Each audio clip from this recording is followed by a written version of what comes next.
1973 would represent the last year of the fuselage body style for the full-size Chryslers, a design that had been around and was introduced in 1969. And the 1973 fuselage cars aren't quite as pretty as the preceding years, really because of the bumper standards that affected the front end and gave these vehicles a bit larger proboscis, shall we say, than they would have otherwise had. And this particular example that I'm showing here is an awesome one. It is a super high option example. I'm actually struggling to think of any option that it doesn't have, and we'll go around and talk a little bit more about that in a second. You can see that it does have cornering lights here. That was a piece of optional equipment. And it is a hardtop model. This is one of about 27,000 New Yorker Broughams, at least in the hardtop, four-door hardtop format, that were sold in the 1973 model year.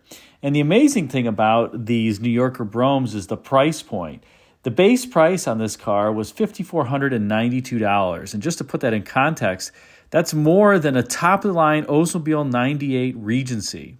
So Chrysler was really reaching for the stratosphere here with the pricing, and I don't think that it panned out. I believe that they thought that their vehicles were worth more in the marketplace than they really were. And Chrysler consequently didn't really sell well during this time frame, but I love the Fuselage era cars, and let's walk around this one and talk about it a little bit more. First thing I will say is you note that this is a 1973 model, so you see the large bumper guards in the front, and as I previously mentioned, the front end was restyled and because of those bumper impact standards. Now, one of the things you did get when you got your full-size Fuselage era Chrysler was that you got this beautiful clean body side with the so-called fuselage look. The side of it looks like an aircraft fuselage, kind of a monocoque style body. It is a three-box design, the hood, the midsection, and the trunk. But take a look at that quarter panel and the length of the quarter panel. These are long, long cars. They're not the longest wheelbases that were out there at 124 inches, but take a look at the overhang. Now, in 73 as well as 72, you did have this bumper that went kind of partway up the side. And the thought there was that if you backed into something, you'd replace the bumper. You didn't have to replace the sheet metal. I think it was kind of gimmicky because, well, replacing the bumper wasn't cheap either. But the 73s did have this very clean look. It's the last year of this body style. And I love that line that you can see starting atop the roof that kind of comes down. Look at where the light is breaking on the sail panel.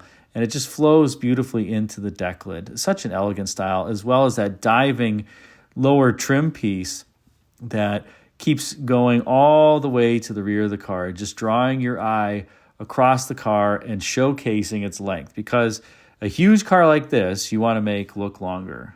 And out back for 73, these did have a few different revisions from the 1972 models. The tail lamp treatment is different, but most importantly, that New Yorker crest in the middle of the deck lid is red in this particular model year, as opposed to being unpainted in the previous model year. So that gives it a little distinctive flair and accent coloring out back. You can see those supersized bumper guards in the rear as well, similar to what I mentioned for the front. This car does have single exhaust. These do have a 440 underhood, which we're going to talk about in a second, but they all came standard with single exhaust. If you put dual exhaust on these, which I did with mine, you got another 20-25 horsepower. So it's a relatively cheap upgrade. And of course, you have a 440, you need it to flow a bunch of air in order to make maximum power. And these 440s in these New Yorkers really are just great, great engines, as well as the 727 transmissions.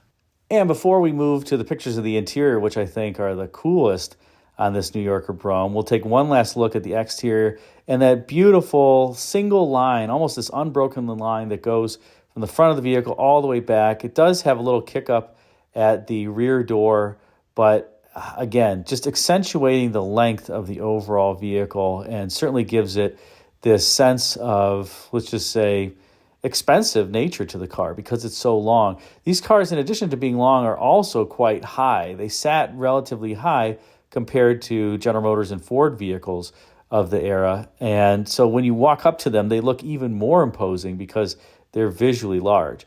You can also see from this picture, which we're going to explore in a second, this car does have vent windows, and more on that in a second because they're pretty sweet. And here's the coolest part of this car, in my opinion, the interior. So green exterior, green interior. It doesn't get better than this. I love green cars.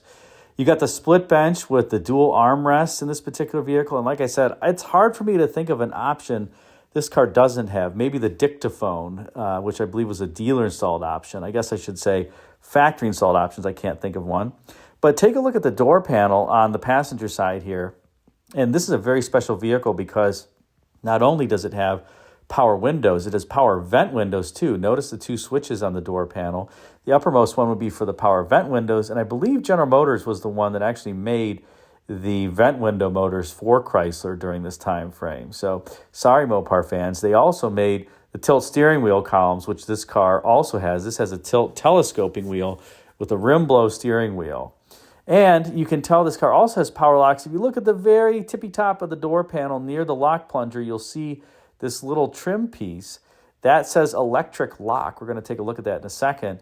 And you basically had to push the lock up or down. I should say pull it up or push it down, and that would activate all of the locks on the doors. That was how that worked. There wasn't a separate switch. For whatever reason, Chrysler and Ford did that for a few years, and then they both relented and went to a separate power door lock switch. It just wasn't convenient if you were sitting in the driver's seat and wanted to unlock the doors or lock them. You kind of had to reach back, especially if you were trying to unlock it and pull up on that plunger. Wasn't very convenient. I think that they did that because many people didn't lock the doors oftentimes when they were seated in the car. It was only as you were exiting the car that you would lock the door. Well, when people started wanting to lock the doors, they exited, and when they were seated in the car, both instances, that kind of went away.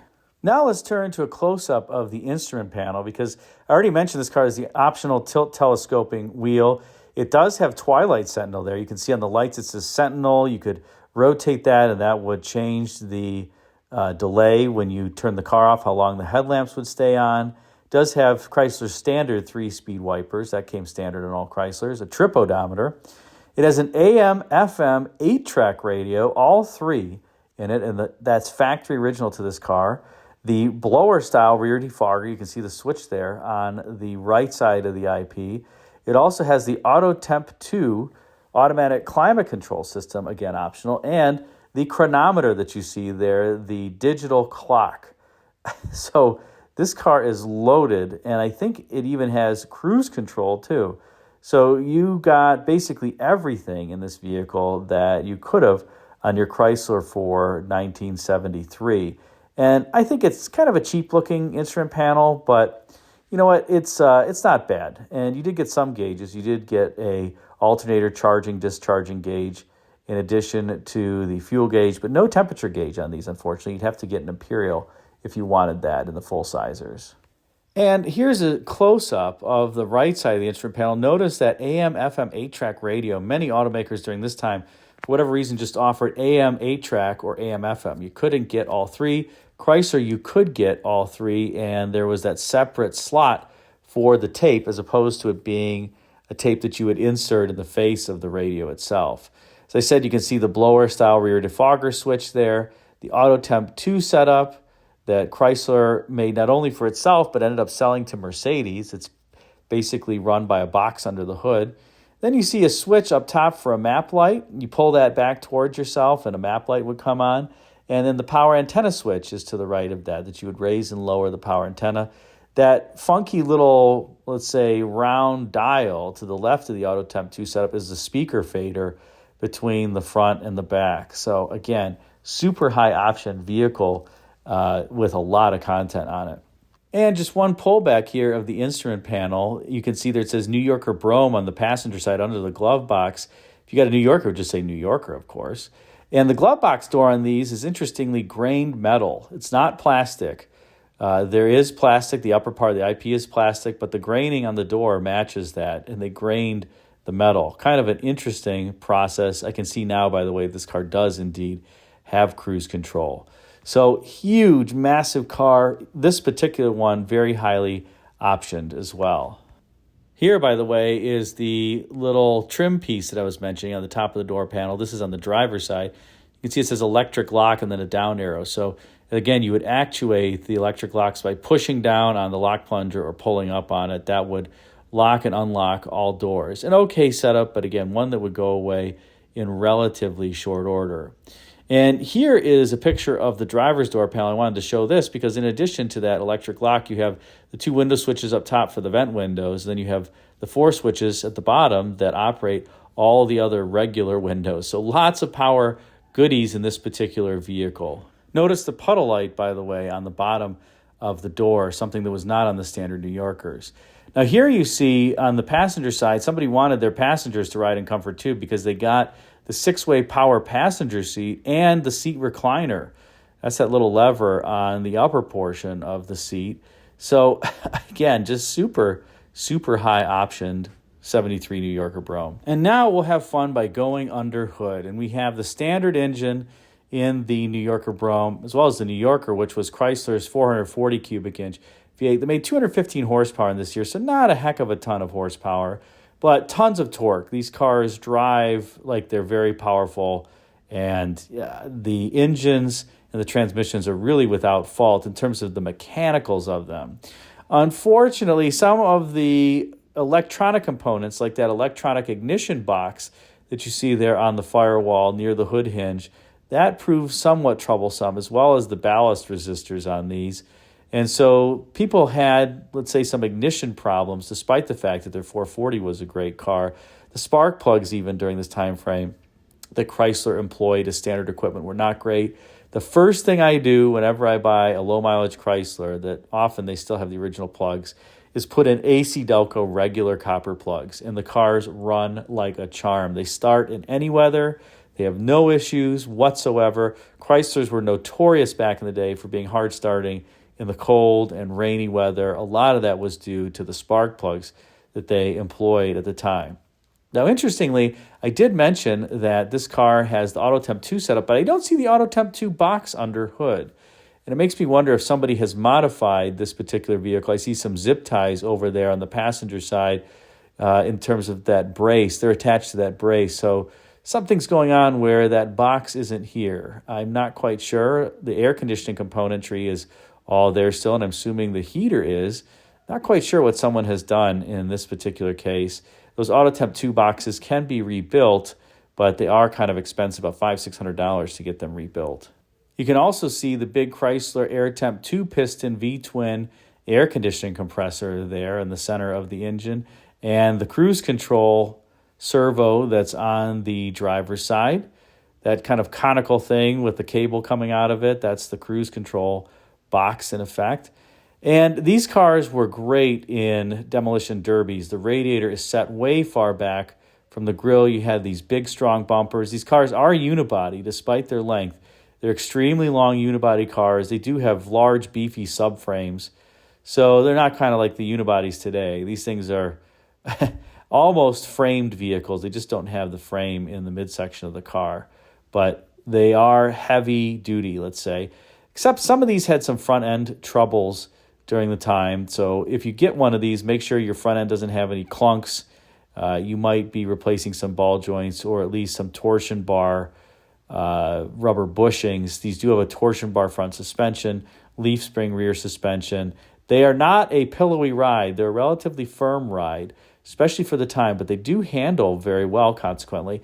And even the steering is relatively high effort in these Chryslers. So Chrysler, of all the big three, was really centering their focus on the handling of the cars. Sounds funny to say in a car this large, but they did, as opposed to the ride, which I would say Ford really over-indexed on. So if you get one of these, you're going to get a nice ride, but don't expect it to be pillowy soft. It's a little pogo sticky, in fact, I would say. You kind of go over the bumps and you find your head bobbing up and down a little bit in the seat. But you get used to it over time. Well, that's it for this Fuselage era special on the 73 New Yorker Brougham that you just saw. Hope you enjoyed it. Put a comment in the comment section. Thanks for watching.